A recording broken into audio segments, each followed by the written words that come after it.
Hello friends, welcome back to this series on MCQs, multiple choice questions on plant physiology, paper from Botany.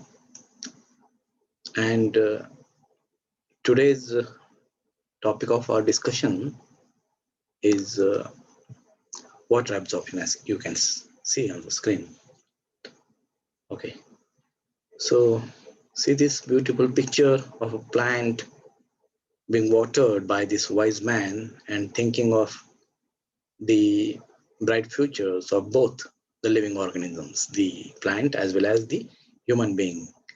And he's thinking of this plant will show the phenomenon of water absorption, and by subsequent growth and development, this sapling will grow and develop into this beautiful, fruitful tree after some time. So that is what we are going to discuss on water absorption, multiple choice questions. So we'll begin. So the very first question is, which of the following types of water in soil is available for plants for absorption? Is it hygroscopic water or gravitational water or capillary water or chemical combined water? So you have studied after a shower of rain, water is available to the soil, and soil water is the main source of water for all the higher terrestrial plants. It may be in the form of hygroscopic water, that is the water which is held tightly by the soil particles, colloidal soil particles called as soil myceli, and that water is not available for plants for absorption, that is called as hygroscopic water. Whereas the gravitational water is the one which percolates down in the soil levels, and therefore it is also not available because that water percolates down under the influence of gravity. Then there is some chemically combined water. It is the water which is combined with some inorganic salts, substances. This is also not very much useful for plant. But the capillary water is the water which is available for plants for absorption. It is the water which, after the gravitational water percolates down, whatever water is remaining in the upper spaces, it forms a thin film of water around the non-colloidal soil particles, and it is held by surface tension, and this is called as capillary water. So here the answer is capillary water. There is one more concept, that the total amount of water present in the soil is also called as holad, and out of that holad, the water which plants cannot absorb is called as ecard. So ecard, examples of ecard are hygroscopic water, gravitational water, or chemical combined water. Whereas out of the holad, the water which plants can absorb, the water which is available for plants for absorption, it is called as chrysard. So holad is of two types. Holad, that is the total amount of water. It is ecard, the water which is not available for plants for absorption, and the chrysard, that is the capillary water. So here the answer is C, capillary water. Okay. So the next question is, which of the following regions of root is involved in water absorption? Region of root cap, cell division, or cell elongation, or cell maturation. You have studied at the very tip of the root, there is a cap-like structure for protection in case of terrestrial plants. In case of aquatic plant, this root cap is replaced by a root pocket. Then that is followed by a region of cell division, meristematic region, where new cell formation takes place. It is followed by cell elongation, where the newly formed cells elongate, enlarge in size. And then there is region of cell maturation, also called as region of cell differentiation, where the newly formed elongated cell mature or differentiate to get certain function. And this region also consists of the root hairs. So this is also called as the region of root hairs, which is mainly responsible for water absorption. So here the answer is D. Option D is the correct answer. The method of water absorption is active type. Scientist Kramer divided water absorption into two types: active method of water absorption and passive method of water absorption. Active mechanism and passive mechanism. So the method is called as active if the movement is against the concentration gradient, or it involves the expenditure of energy, roots play active role, all of this. So what is the nature of active method? So you have studied in physiology, any mechanism, any process is called as active if it involves the movement against the concentration gradient. Against the concentration gradient means from the region of its lower concentration to higher concentration. The usual movement is from the region of higher concentration to lower concentration. That is simple process of diffusion. And that movement is called as the movement along the concentration gradient or down the concentration gradient and down the diffusion pressure gradient. But if the movement is reverse, that is from the region of lower concentration to higher concentration, then it is called as against the concentration gradient. So such a type of movement always requires expenditure of energy. Here in case of plants, there is expenditure of metabolic energy required to perform that function, that process. So if this is the case, the method is called as active method. Otherwise, the method is called as passive method. But when we discuss about water absorption, one more concept is involved in that. When the roots play active role in the process, along with this, when the roots are active, the method is called as active water absorption. If the roots are passive, they are not directly involved in the process. That is, the forces responsible for water absorption are set up in the cells other than root system, usually in the shoot system. Then that method is called as passive method. So when roots are active, water absorption is called as active method. When there is involvement of energy, the method is called as active method. When the movement is against the concentration gradient, the method is called as active method. So here the answer will be all of these. Okay. Next question, ultimately the opposite of this, the method of water absorption is called as passive method or passive type if the movement is along the concentration gradient, as I told, along the or down the concentration gradient, that is from the region of higher concentration to lower concentration, and therefore as it is a simple physical law of diffusion, so there is no need of expenditure of metabolic energy. And here in this case, water absorption is called as passive. Along with this, when the roots remain passive in the process, that is, the forces responsible for water absorption are set up in the shoot system, then method is called as passive method of water absorption. So here again, the answer will be all of these. Okay.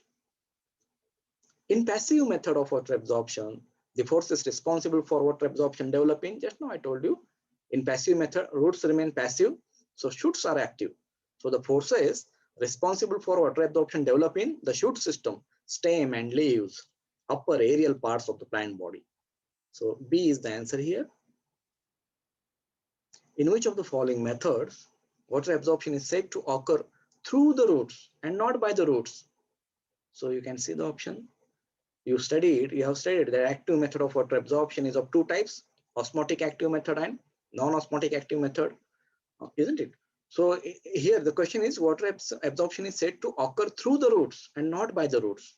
So it is obvious that in case of passive method, where roots are passive and shoot system is active, here water is said to be absorbed through the roots and not by the roots. Roots are not actively involved, therefore it is not a water absorption by the root, it is only water absorption through the roots. Roots are only mediating, roots are only the pathways for taking water inside the plant body. So here the answer is C.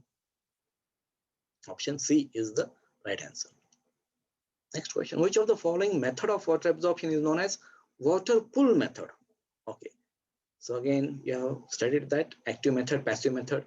In case of passive method, the mechanism is called as water pull method because the entire water column is pulled upward due to some forces.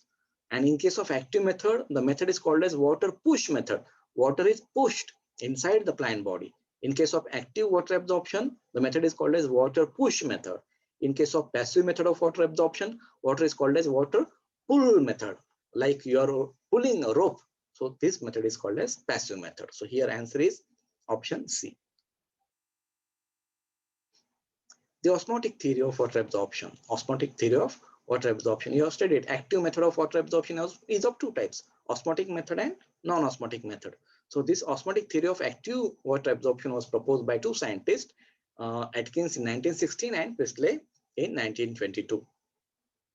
So answer A is the correct. Option A is the correct answer.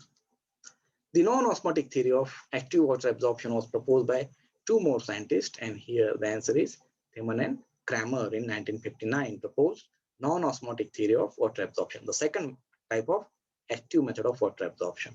The first was osmotic method of active water absorption was proposed by Atkins and Priestley, and non-osmotic theory was proposed by scientists Thiemann and Kramer in 1951 and 1959 respectively. So here the answer is option B.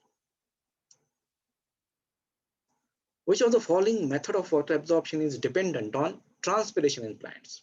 So here the phenomenon of transpiration is important. In which method of water absorption phenomenon of transpiration is of prime importance? So you have studied that is the passive water absorption, in which phenomenon of transpiration is important, because the transpiration pull is responsible for pulling the entire water column upwards, and in the course the water is absorbed from the soil by passive method. So C is the answer here. In rapidly transpiring and well-watered plants, water is absorbed by which method? When the transpiration is very high and plants are well watered, a sufficient amount of water is present in the soil, then water is absorbed by passive method. C is the answer, because transpiration pool is responsible for passive water absorption. C is the answer. The non-osmotic method, the second type of active method of water absorption, is related to which of the following processes in plants? So just in case of passive method, transpiration is responsible. In case of non-osmotic method, which of the following processes is responsible for non-osmotic method? So here the answer you have studied, it is the respiration, because non-osmotic method proposed by scientists Thiemann and Kramer suggests that the water is absorbed actively against the concentration gradient, and there is need of expenditure of metabolic energy, and that metabolic energy is obtained from the respiration. But how actually the energy is utilized, it was not explained by scientists, but respiration is involved, and they said that there is a clear-cut relationship between the two processes, that is water absorption and respiration. Non-osmotic method of water absorption and respiration. Respiration gives or respiration supplies the energy, and that energy is utilized in the energy obtained in the form of it is obtained in the form of ATP, and that those ATPs are used. But how actually ATPs are used for performing the function of water absorption by non-osmotic method, it was not explained by scientists Thiemann and Kramer. So here the answer is option B, that is the correct answer. Which of the following methods of water absorption believes that water is absorbed only by living cells of the plants? Okay, so again here the answer will be active non-osmotic method of water absorption, because this method of water absorption is related to respiration, and respiration is possible only in aerobic cases, in aerobic environment, and living cells are responsible for your respiration, and only living cells can undergo respiration. They will provide energy, and that energy will be used for non-osmotic method of active water absorption. So here answer B is the right answer. Only living cells can perform water absorption is held by this method of water absorption, active non-osmotic theory proposed by scientists Thiemann and Kramer, whereas active osmotic and passive method believes that the water absorption can take place even in the non-living cells of the plant body. Okay, so here the answer is option B. The passive method of water absorption is dependent on which of the following processes in plants? So this question is asked by a different way. So passive method, you always remember passive method, transpiration. Then active non-osmotic method, respiration. Active osmotic method is related to osmosis. So here the answer is passive method, it is transpiration. C is the answer. Which of the following method of water absorption shows very high rate, rapid rate of water absorption? So we have studied all different types of methods of water absorption, different mechanisms of water absorption, and passive method is the method which show very high rate, rapid rate of water absorption. So C is the answer here, option C. Which of the following methods of water absorption shows the rate of absorption approximately equal to rate of transpiration? Both the rates are equal in passive method, because passive method is directly related to transpiration. So here answer is option C. Plants can absorb water from soil only when the soil solution is, so you have studied active method of water absorption, specifically osmotic active method.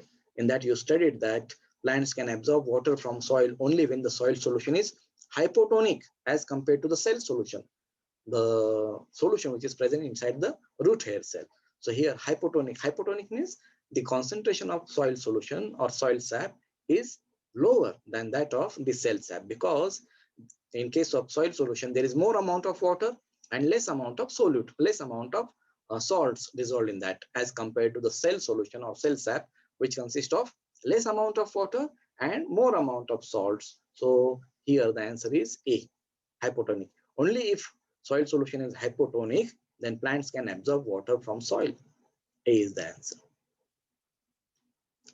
The root hair absorb water from the soil when, so different conditions are given. Solute concentration is higher in root hair, solvent concentration is higher in root hair, solute concentration is higher in soil solution.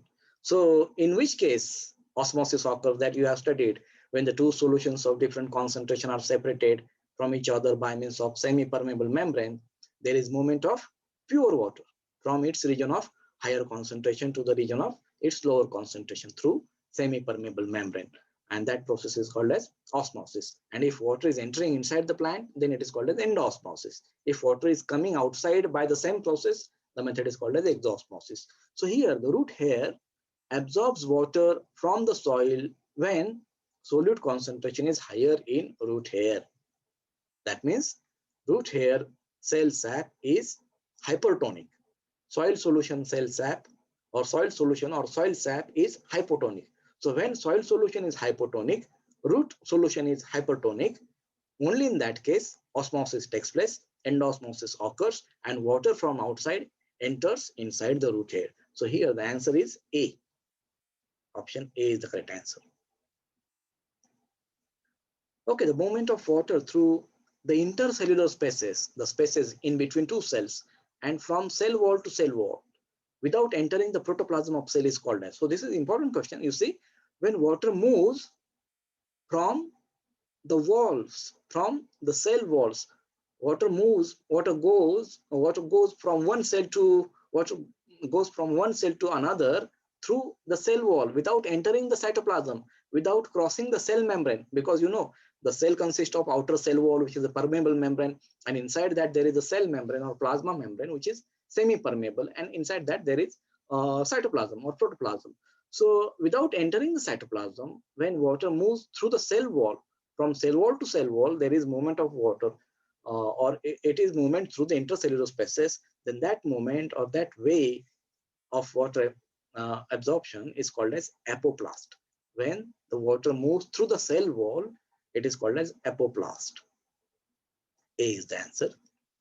And when the movement of water is through plasmodesmata, connecting the protoplasm, that means here water is moving from one cell to other through the cytoplasm. Water is entering the cell wall, then it is entering the cell membrane or plasma membrane, and it is going inside the vacuole. It is crossing the plasma membrane, it is crossing your cytoplasm or protoplasm, and the two cytoplasm of two cells are connected by cytoplasmic strands, and these are called as plasmodesmata. So when the movement of water is through this plasmodesmata from cell to cell, then the movement is called as symplast. So in the earlier cases, it was the movement through the cell wall, outside movement, but now it is inside movement, and this is called as symplast. B is the answer. The movement of water inside the plant occurs by which method then? Apoplast or symplast? Both. Both the cases, by both the ways, apoplast and symplast, water moves inside the plant body from cell to cell. So C is the answer. So you have studied in case of active osmotic method, water enters the root hair cell, which is an extension of epidermal cell. Then by many cortical cells, water come inside and it reaches the innermost layer of cortex, and it is called as endodermis. So this endodermis consists of the walls of endodermis are made up of casparian strips, and these casparian strips are made up of fatty substance, and this fatty substance is called as, it is known as suberin. So here the answer is option C. And this suberin is impervious or impermeable to water. So water cannot go through these casparian strips of the endodermis, isn't it? And these casparian strips are present in the cell wall of endodermis. So casparian strip of endodermis resists which of the following pathway of water? So casparian strips do not allow water to go through the endodermis through the cell wall, because cell wall is impregnated with casparian strips made up of suberin.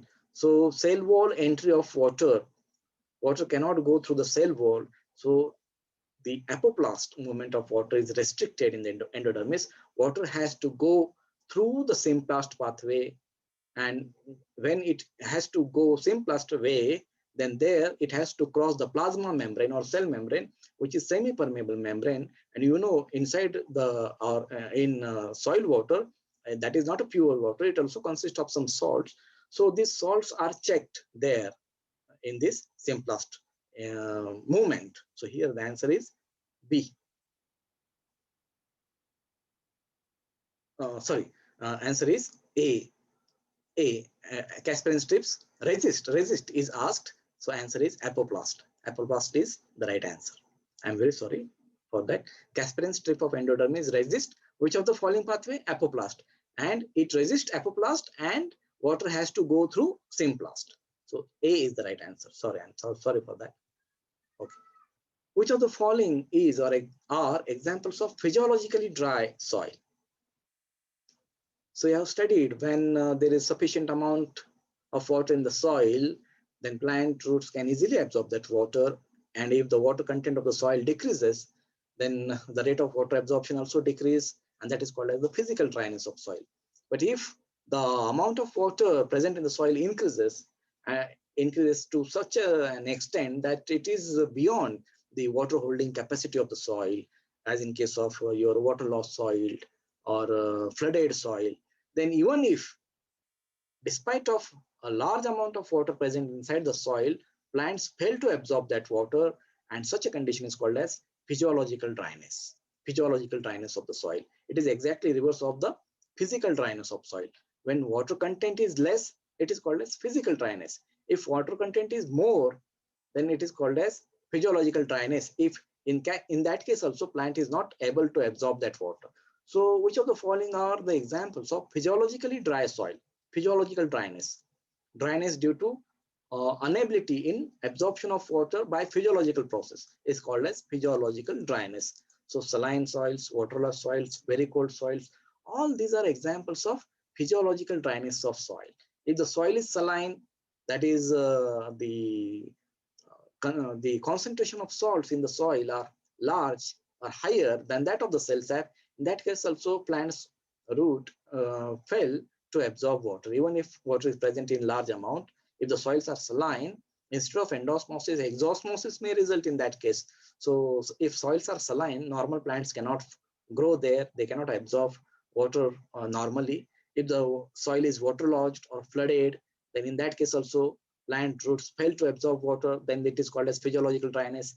If the soil is very cold, the temperature of soil is very less, you have studied at 0 degrees Celsius freezing temperature, the water absorption process totally stops. So in that case, this soil is also called as physiologically dry soil. So here the answer is all of this. D is the answer.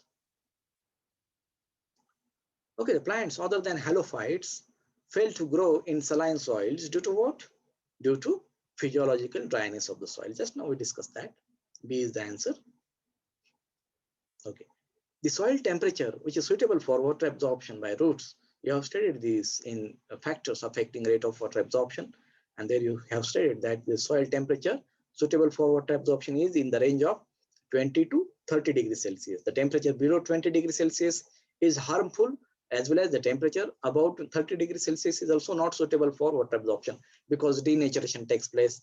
And below 20 degrees Celsius, what happens? You have studied that. So here answer is B. B is the right answer. The external factor called as concentration of soil solution has direct relationship with which of the following methods of water absorption? So you have studied different methods of water absorption. You have studied different factors, external factors, internal factors affecting water absorption. So this factor, concentration of soil solution, is directly related with which method you have studied?